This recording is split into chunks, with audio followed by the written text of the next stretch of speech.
June 9th, 1944. Allied troops in Normandy have moved inland. The work of the U.S. Navy and Coast Guard and the combined Allied sea forces has been done. Work not without a price in men and materiel.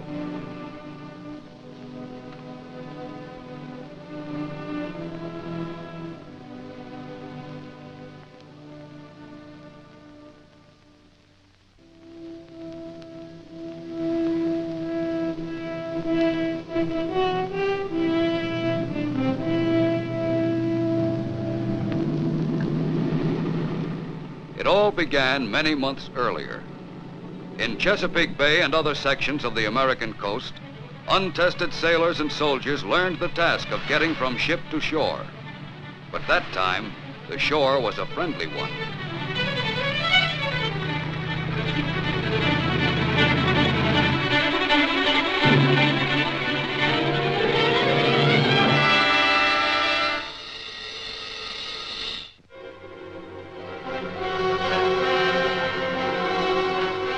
Then, with part of their training finished, they left the United States.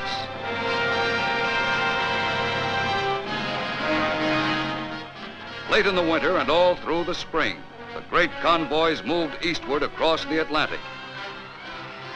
Aboard all the transports, life was the same. The troops relaxed and waited for the voyage to end.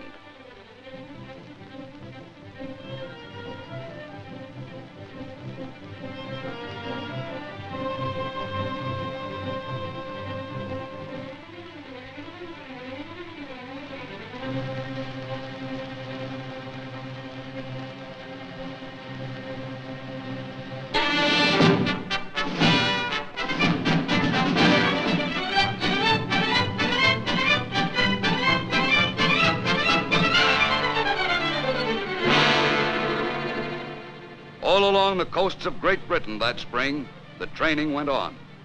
Navy and Coast Guard landing barges practiced landing operations day and night.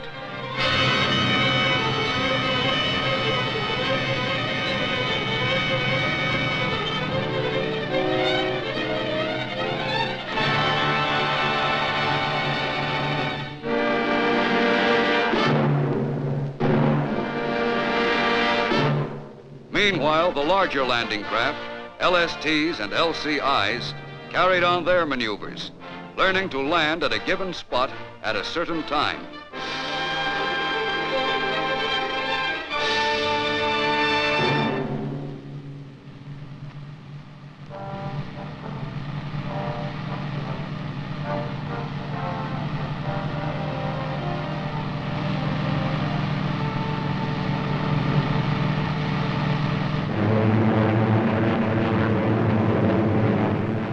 Through all the days of preparation, Allied planes, thousands of them, continued to soften enemy defenses and communications in daily raids.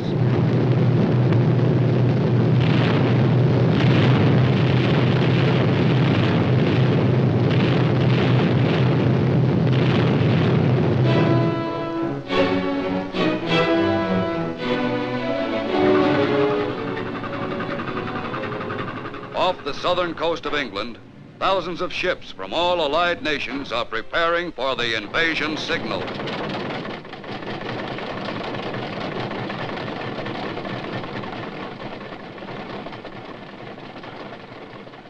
Navy and Coast Guard crews make last-minute preparations.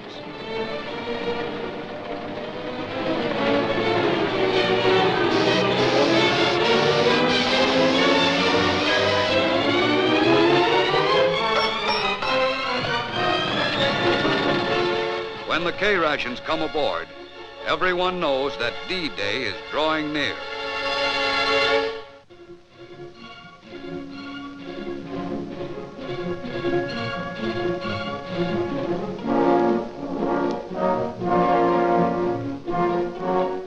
Somewhere in southern England, troops embark on LCVPs to be ferried to the waiting transports offshore.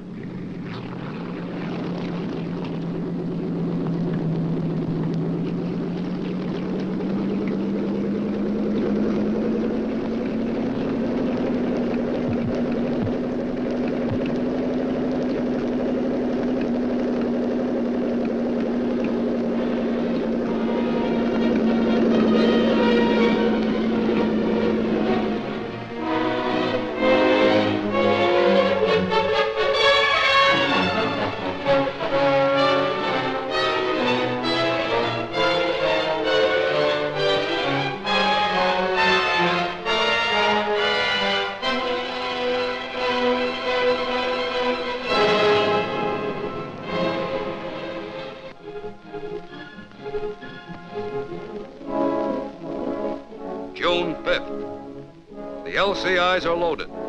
The next time these men step ashore will be on an enemy beach.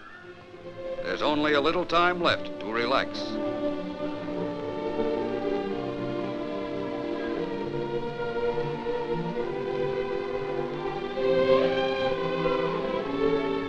And the bombing attacks of the Air Force are intensified.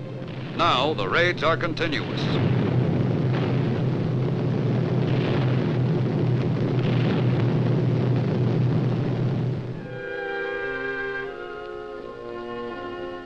At ports of embarkation, the troops prepare themselves for their greatest battle.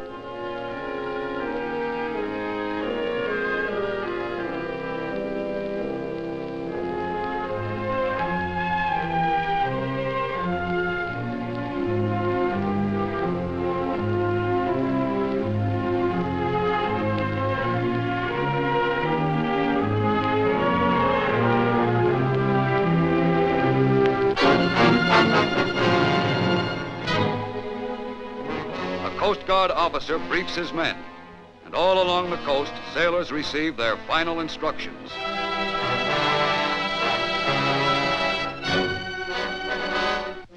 At last, the ships leave the coastal waters and move out into the channel. The slow LSTs loaded with heavy equipment, the transports loaded with men.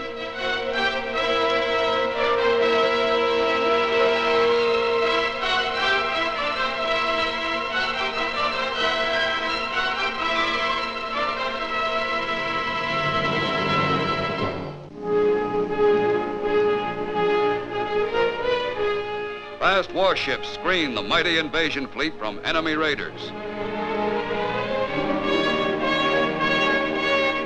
At 15:30, a Coast Guard flotilla of LCIs leaves, loaded with engineers, medical corpsmen, and infantry.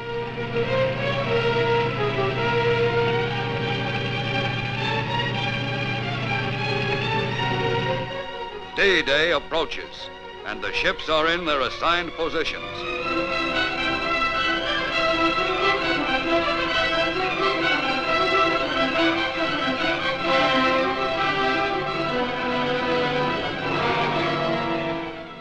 For some of them, like the Coast Guard manned transport Chase, it is the fourth invasion in European waters.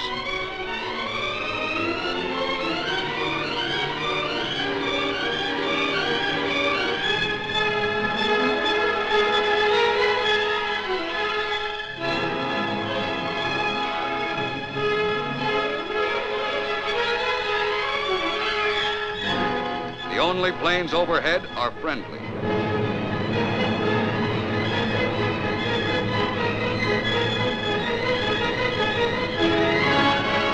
From the 83-foot Coast Guard rescue boats to the Navy's powerful battle wagons, the invasion fleet is moving towards France.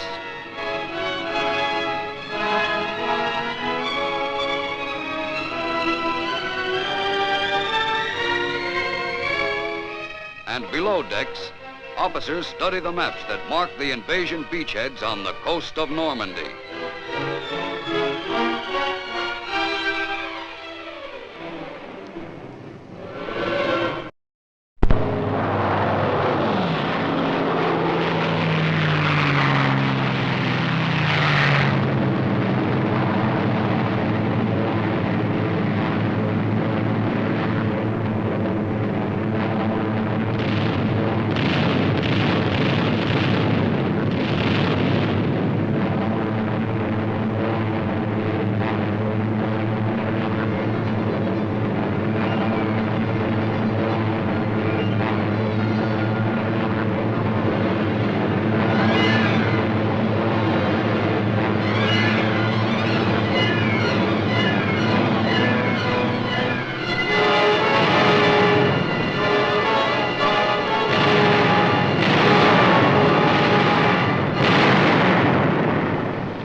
Some of the landing barges are stopped by concrete obstacles built far out in the water by the enemy.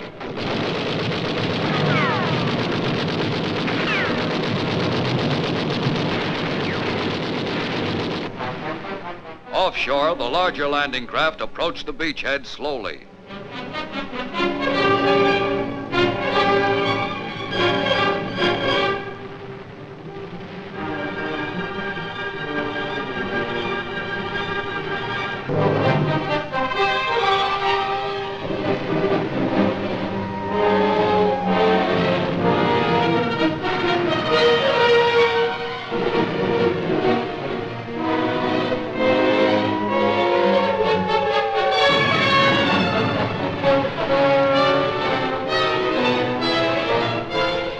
Aboard the LCIs, the troops prepare to land. The beach is still empty, and the crossfire of German guns still rakes the shore.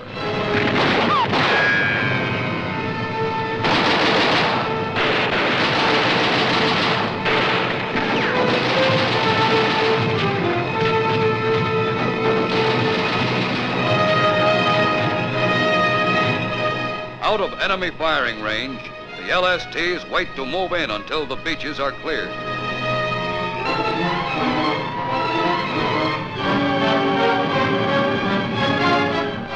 The arrival of motorized equipment marks the end of the first phase of the landing.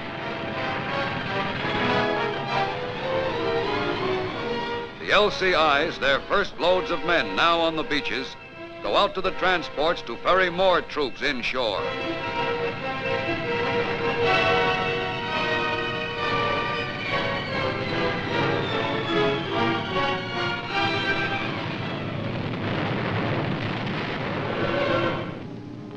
Still waiting beyond gun range, the LSTs unload supplies on smaller LCTs.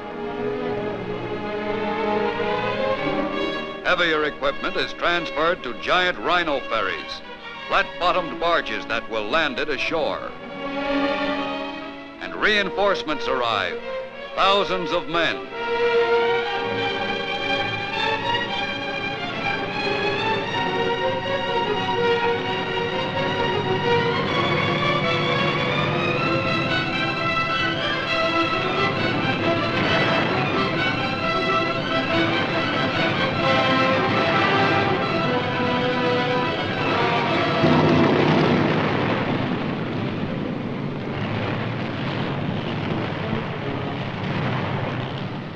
Defeated and disarmed, the first German soldiers captured in France wait until someone has time to evacuate them.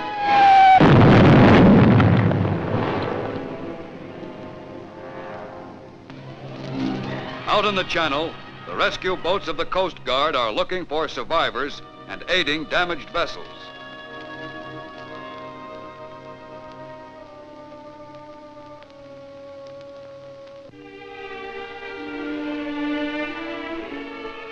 And the hospital ships are waiting for the wounded.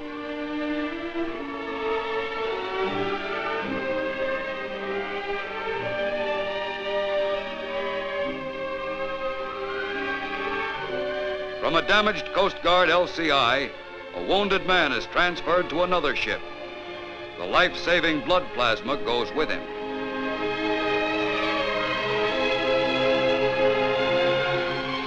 Another Coast Guard manned LCI, badly crippled, could not reach the shore, and its wounded are removed.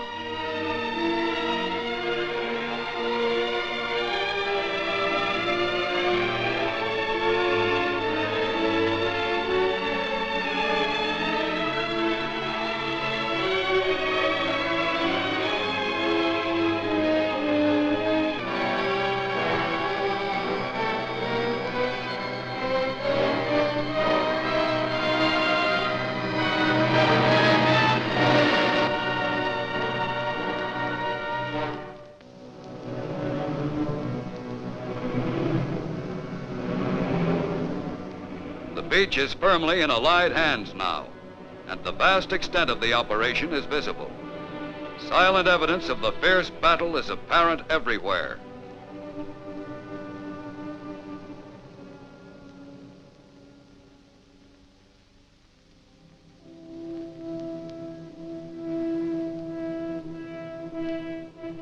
But in a few days, many of the damaged ships will be afloat again.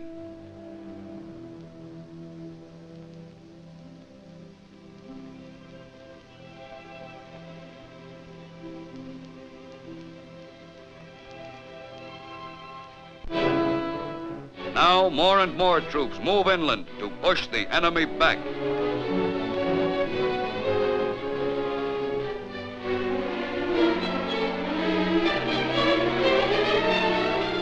And the LSTs land their cargoes on the beach.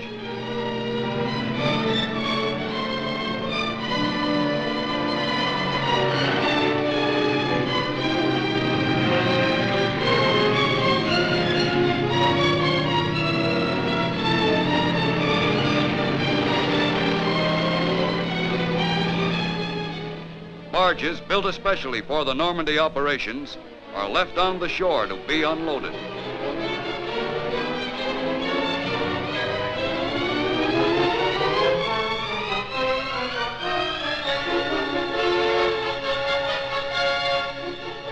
During the daytime, there are only Allied planes in the air. But at night, German bombers harass the beachhead and drop mines offshore.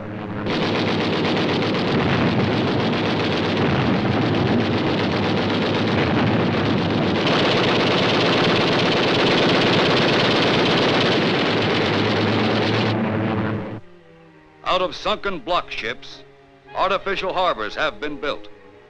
Until a port is won from the enemy, these must handle all Allied shipping. Bad weather came after the fighting on the beaches was over.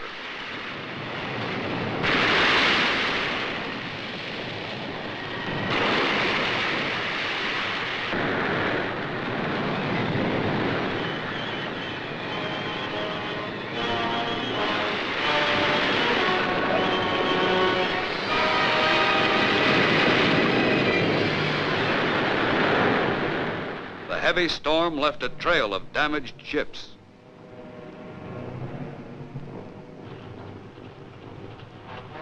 Once again, the landing barges moved out into the channel, this time loaded with German prisoners.